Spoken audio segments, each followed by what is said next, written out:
What's going on, everybody? Nelside Gaming here with a deck tech video of my Sliver Overlord Sliver's Tribal deck. Sliver Overlord is a 7/7 Sliver Mutant Legend that costs Wooburg. He's got two activated abilities. The first one is search your library for a Sliver card, reveal that card, and put it into your hand, then shuffle your library.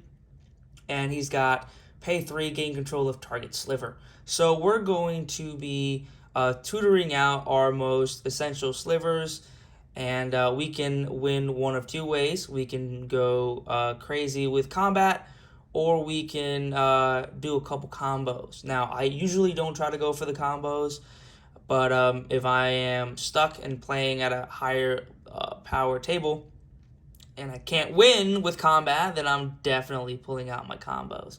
So that's the first Sliver Overlord. I'm going to set him off to the side here.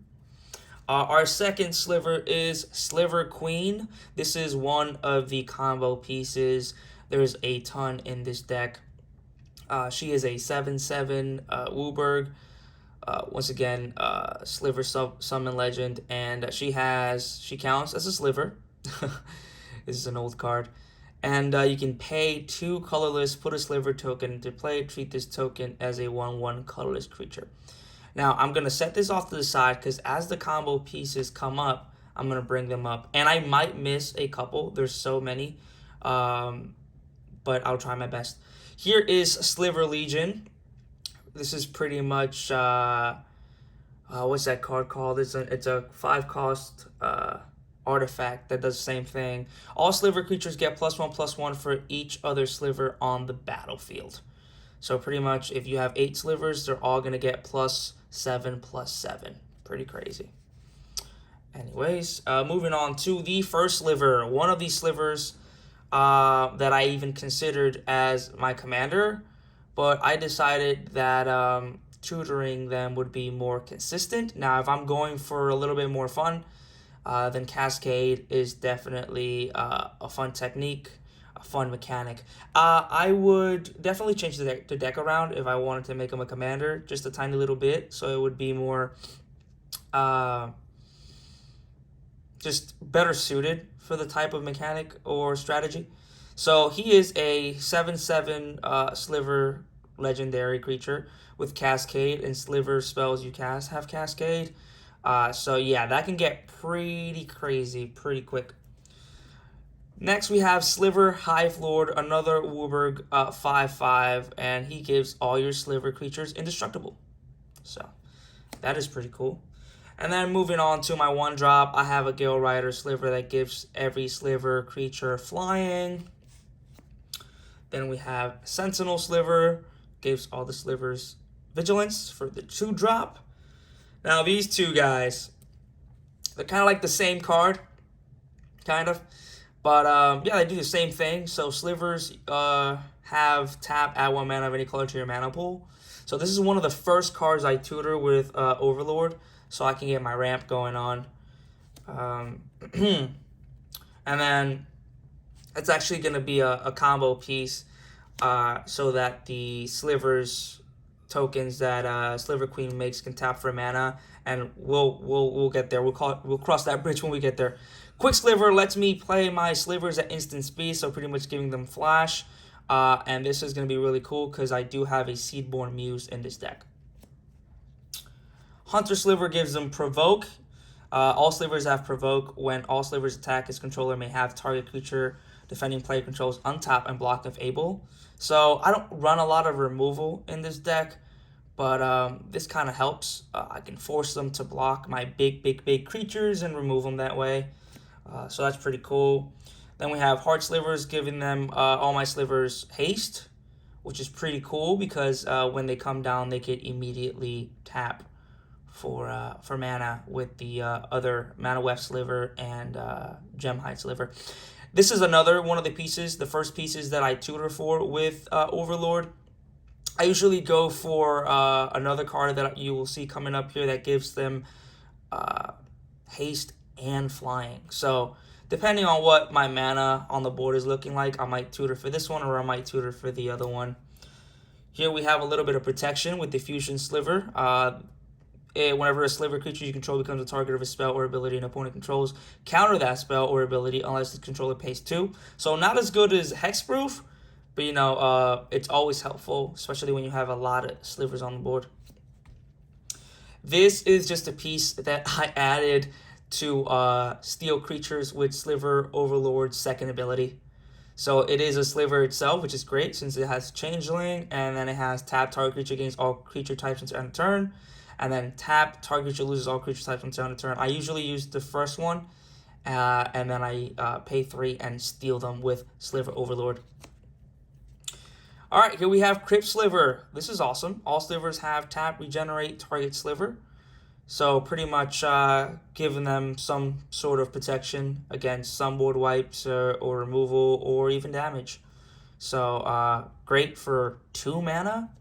As you can see, I have a lot of low cost Slivers in here. A lot of people are probably going to comment, hey, you should add this or that. I've tried every Sliver, guys, and this is what I find to work the best with my deck list. I might change it, but it hasn't changed for quite a while.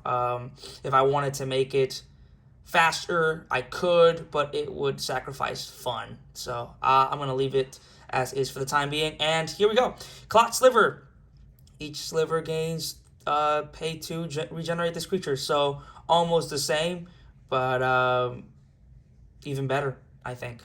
Because what if my creature's tapped? Maybe I have some mana. Maybe I have infinite mana. I don't think I actually have infinite mana in this deck, but it would be cool.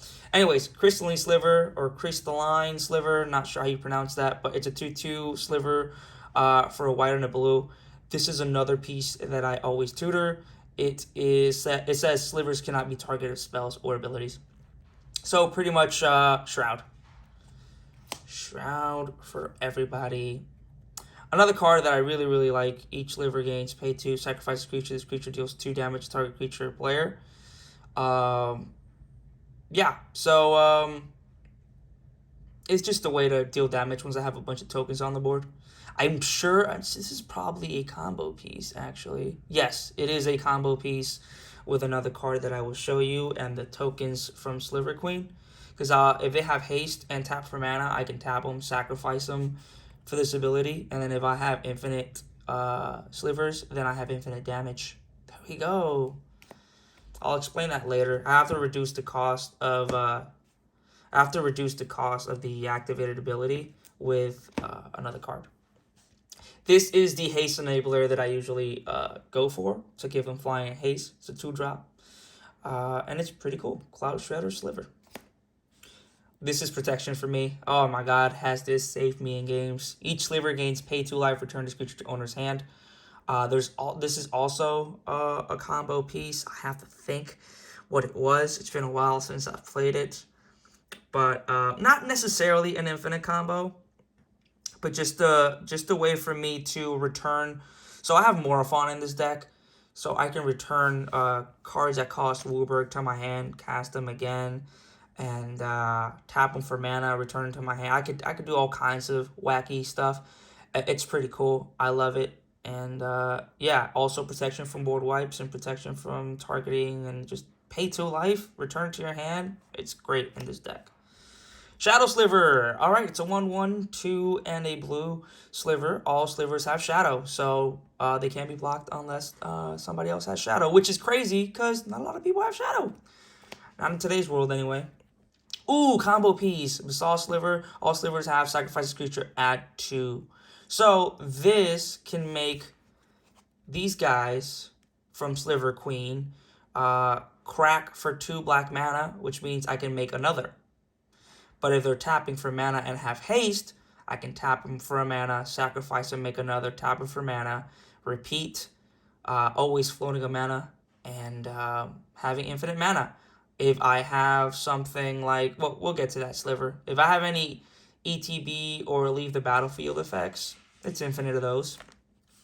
And if they crack for 2, and I can sack them with that Sliver that I showed you that says pay 2, deal 2 damage to an opponent when you crack it, then, well, actually, no, that won't work. That won't work. But anyways, Basalt Sliver, combo piece. Homing Sliver is just a way for me to cycle. So all my Slivers will have cycling. So if there's a Sliver in my hand that I don't want, and I want to search for another one, I just pay 3 and search for that. That's if my commander's not on the battlefield, because if they are, then I'll definitely use that ability. Now, the good thing about Training Grounds that is in this deck, it'll lower the cost of cycling as well. So I don't even need my commander on the board for that. Anyways, Sedge Sliver. It's a 200 red for a 2/2 Sliver that says all Sliver creatures have this creature gets +1/+1 as long as you control a Sliver. But most importantly, it has all Slivers have tap black, regenerate this permanent. So if our Slivers are tapping for mana, then it's pretty much just tap and regenerate. You can never have enough of those abilities. Anyways, Lava Belly Sliver is another combo piece. So Sliver Queen, Lava Belly, and Basal Sliver, infinite ETBs. And you drain your opponents and gain a bunch of life. Very, very salty way to win the game. But, hey, sometimes it's necessary. Harmonic Sliver costs 3, colorless, green, and a white for a 1/1 Sliver that says all Slivers have from this permanent enters the battlefield destroy target artifact or enchantment. So once again, I don't run a lot of removal, but Slivers are a freaking toolbox full of all kinds of goodies. Root Sliver pretty much says root Slivers can't be countered, Sliver spells can't be countered. It costs 4. If I were to get rid of one, it would probably be this one, depending on the meta that we're playing on. Not a lot of people counter creatures. But it's always nice to have because my commander is a threat, and as soon as they see that on the board, they're going to want to if they're playing blue. But a pretty cool Sliver to have. Magma Sliver, one of the MVPs of this deck. All Slivers have tap. Target Sliver gets +X/+0 until a turn where X is the number of Slivers in play. If it wasn't a combat-based deck, I probably wouldn't have this in here. But hey, it's always good to be able to tap a bunch of creatures and pump one up and give it unblockable and just swing in for the kill. So it could easily take out one player. I'm trying to think if there's any infinite combos with this card. Maybe an untap ability. I don't know. I don't think there is, but if there is, leave a comment down below if I missed it. Bone Scythe Sliver, another kind of on the higher side for this deck. Sliver creatures you can, like mana cost wise, Sliver creatures you control have double strike. So combat based, double strike, always nice to have, especially when they get as big as they get. Sliver creatures can be block set by Slivers. So unless you're going against a Sliver or a Changeling deck, yeah, more unblockable shenanigans. And Morophon. This is kind of like the third or fourth Sliver I usually tutor for. It'll make all my captains come down for free. And a lot of my small Slivers cost blips, so just pips, sorry. 2 pips or, yeah, mostly 3 or 2 pips. So they'll come down for free, which is freaking amazing. This can go off very, very quickly. For the land base, I am running. This is pretty stacked land base. Whoa, give me a sec. Let's just start with that. So we have all 10 fetch lands here. Yep. Then we have all 10 shock lands. We have a Gaia's Cradle, because we're going to get a bunch of creatures out. We have all 10 dual lands.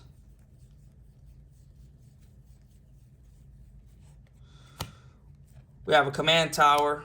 We have a reflecting pool. Add to your mana pool 1 mana of any type of land you control can produce, which is awesome, especially with command tower out. So Sliver Hive is a must include. It taps for a colorless or one of any color to cast a Sliver. You can tap 5, tap it, put a 1/1 colorless Sliver. I can't even talk.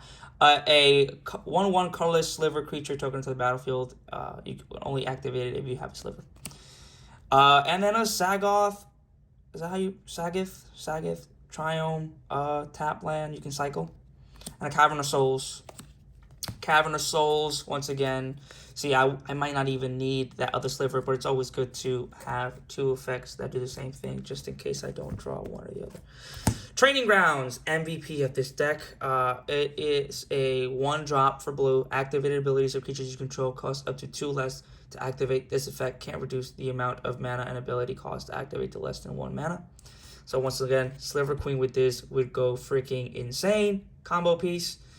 Same as my commander. Not necessarily a combo piece for my commander, or it could be actually, now that I think about it. Tap, sack. If Basalt Sliver is on the battlefield, then yeah, it's going to go pretty crazy, because I can, well, Sliver Queen needs to be there. So yeah, Sliver Queen, my commander, Training Grounds, and as long as they have haste and tap for mana. So anyways, tapping for mana and giving them haste is the most important thing here in this deck, so make sure you protect those guys. Training Grounds, awesome card to have. Mana Echoes, amazing card to have. Cost 2 and a red for an enchantment. It says, whenever a creature enters the battlefield, you may add an amount of colorless equal to your number of creatures you control that share creature type with it. Once your board is already filled up and these guys start coming down, you're going to get an absolute ton of colorless mana to feed into either your Sliver Queen, but most preferably your Overlord. So you can start getting all the guys that you want. And then you can go get Morphon, pay Morphon with that mana, bring them down, and then start tutoring for your free boys. And hopefully there's a Cascade trigger here and there with the first Sliver. Kindred Discovery, I remember I cut this card out of the deck, but then I brought it right back when I reread it. So it's 3 colors, a blue and a blue, for an enchantment that says, as Kindred Discovery enters the battlefield, choose a creature type, aka Slivers. Whenever a creature you control of the chosen type enters the battlefield or attacks, draw a card. So when I first bought this card, I, for some reason, didn't read the second part where it says attacks. So, yeah, with hasty Slivers on the board, you're going to be drawing an absolute ton of cards. Seedborn Muse with the Quick Sliver, beautiful way for you to bring in a bunch of Slivers on people's end steps. And then when it's your turn, they're hasty, but they're probably hasty already. But yeah, there's a bunch of stuff you can do with this. It's a great card. It goes in a bunch of decks. Here we have a bunch of mana rocks, and by a bunch, I just mean 3. You don't really need that many. So Soul Ring, Fellwar Stone, Arcane Signet. You don't need that many. Slivers will give you enough mana as it is. I also want to say this deck pops off around turn 7 or 8. So it's relatively slow compared to a lot of other Slivers decks, but it is definitely fun, and once it starts going, it's very hard to stop. Nature's Lore, 3 visits, and Skyshroud Claim will all work great to get you some early ramping so that you can get your commander out maybe a turn or 2 earlier. Noble Hierarch, if that's how you pronounce it. Deathrite Shaman's great for not only ramping, but also a little bit of graveyard hate. But yeah, these 2 pieces, along with Birds of Paradise and Bloom Tender, are great for ramping. Let me actually take it one by one and not do it like that. Let's do, so this one is a 0/1 that taps for either green, white, or blue. This can tap, exile target land from a graveyard, add 1 mana of any color to your mana pool, tap a black and tap it, exile target instant sorcery card from a graveyard, each opponent loses 2 life, or you can tap a green and tap it, exile target creature card from a graveyard, you gain 2 life. So great for, like I said, graveyard hate. Birds of Paradise, just a staple of the format, to add 1 mana of any color. Bloom Tender is great in this deck. It's a 5-color deck, so if there are 5 colors on the battlefield, permanent so you control have those 5 colors, then you can tap this guy for 5 mana. Lotus Cobra is great. Lots of fetch lands, so lots of landfall triggers, lots of floating mana. Smothering Tithe is great in this deck if I can get him down early. I know a lot of people feel salty about this card, but I absolutely love it. Yeah, Smothering Tithe, I mean, need I say more? Lightning Greaves to give my Sliver Captain, my Commander Overlord, a bit of protection. Haste doesn't really matter, but I can move this around as I see fit, and give them haste if need be if I don't have haste already. Now I have a couple counter spells and interaction and stuff. So Swan Song, counter target enchantment, instant sorcery, have them make a 2/2 creature. So 1-drop, beautiful. Heroic Intervention to protect my creatures, making them hexproof, indestructible into end of turn. Cyclonic Rift, I know, guys, I know, but it needs to be here. At the level of power this is in, it needs to be here. Cyclonic Rift. Anyways, so people that don't know, you pay 7, everybody's non-land permanents go back to your hand except your own. Boom. That's the Overlord cost, though. Dovin's Veto. Yeah, counter target non-creature spell. This card can be countered. Great. Flawless Maneuver, giving them indestructible until end of turn. Free protection if my commander's out. The Fairy's Protection, need I say more, pretty much leave the game, come back on your turn. Amazing. A free counterspell, Fierce Guardianship. Very, very awesome. If you control your commander, counter target non-creature spell. This is free if you control your commander. If not, just pay the 3. But my commander should be on the board. Deflecting Swat. Somebody targets my stuff, I'm going to swat that thing away. Or deflect that thing away with a swat. Anyways, if you control a commander, it is free. You may choose new targets for target spell or ability. We have a Force of Will. There's about 20-something blue cards in this deck. So I thought this might be cool to add. You can either pay the 5, nobody ever does, or you may pay 1 life and remove a blue card in your hand from the game instead of paying. Force of Will's casting cost. Effects that prevent or redirect damage cannot be used to counter this loss of life. Counter target spell. Any spell. Creatures included, my friend. Deadly Rollick. Another free spell as long as you control your commander. Exile that guy. So I'm running everything but the green version. Anguish Unmaking, removal to exile any permanent. Just thinking about that I should probably add Beast Within and Generous Gift to this. Ristic Study, I know you hate it. You're going to pay the 1. If somebody plays a spell, they have to pay 1. If they don't pay the 1, I'll draw a card for each spell that they cast. Alright, board wipe happened. I didn't have protection. All my creatures are in the graveyard. Patriarch's Bidding. Each player chooses a creature type. Each player returns all creature cards of the chosen this way from the graveyard to the battlefield. And boom! Living Death is a pseudo board wipe with the same or similar effect. I will use this one if all my stuff is in the graveyard and everybody's stuff is on the battlefield. It's awesome. Demonic Tutor. The only tutor, psych. The only non-creature tutor in the deck. Enlightened Tutor. What do I usually get with this? Training Grounds. What else can I get with this? Mana Echoes. And maybe Kindred Discovery. But yeah, it's usually Training Grounds like 99% of the time. Anyway, guys, that is my deck tech for Sliver Overlord. It is one of my favorite decks. It is one of the ones I get to play the least because people don't like playing against them. But I love this deck so much. And yeah, I'm glad I got it to make a video. And I hope you guys enjoyed. If you guys have any suggestions or if you guys liked the video or the deck, leave a comment down below. Don't forget to subscribe because I might be making more of these in the near future. If I say I might, but I will. This was actually pretty fun. And yeah, thank you guys so much for watching. Until next time, Nailsight Gaming is out.